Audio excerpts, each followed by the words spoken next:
Welcome to Papercut Pro. It's a text-based video editor for Finalcut Pro. You may use it to assemble your rough cut by directly editing the text.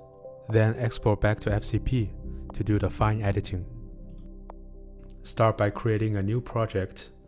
Import your media files by selecting in the file picker, or as I prefer, drag and drop them.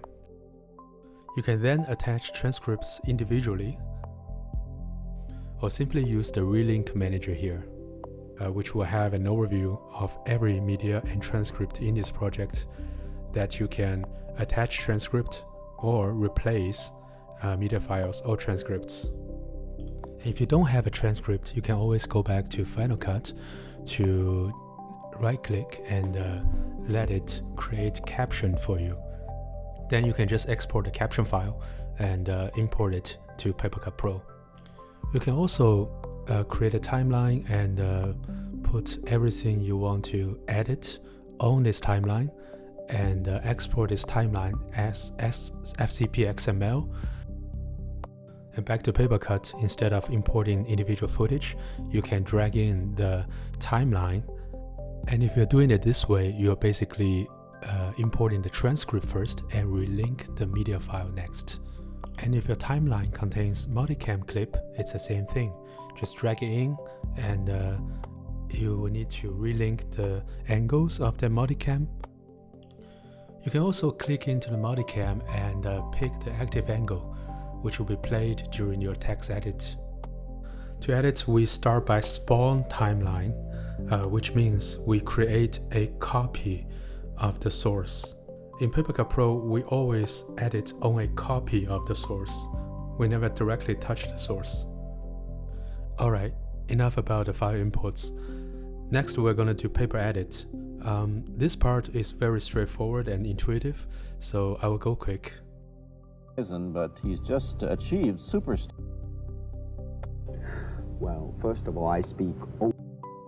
The text editor and player are linked. You click anywhere in the text editor and it will jump to there in the video. You can directly edit one of the spawned timeline, or you can just create a new timeline and rename it to something like assembly. Then you can select the parts that you need to use and copy or cut them, then paste them over. As you go through the transcript, you can also select and highlight them, or you can add keywords to the entries for better organization.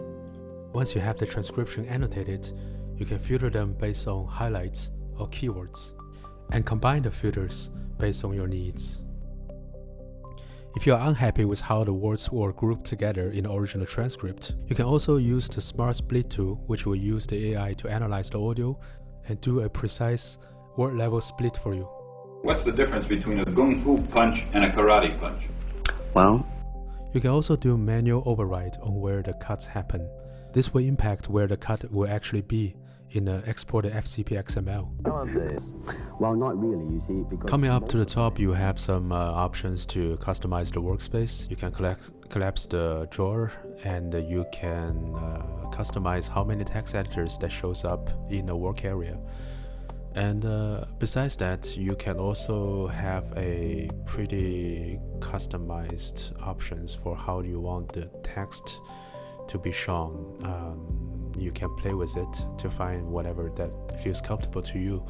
When you're ready to export, just tap this button. Then you can define the resolution and frame rate for the Final Cut timeline it's going to produce. You can also export the transcript in one of these formats, so it's easier for other collaborators to jump in and then discuss. You can also download the project at any point for your own archival, or for passing it to another person or another device. You can just upload the project file on the homepage and that's it. Whenever you reopen a project, you will have to relink the media files. This is due to the browser restriction. But if you are using Google Chrome browser and your file location didn't change since the last time you used them, then you can do one-click batch relink. It's very convenient. But unfortunately, this is only working for Chrome, not Safari. Okay, this concludes the tutorial for the Papercut Pro Beta. It's still beta, and I must say there might be bugs, so I strongly recommend you to do a test first. Get your file in, play with it, export back to Final Cut, and make sure that things are working. Please do the test before committing too much time editing. Thanks for any sharing, feedback, and support. Hope you enjoy the app.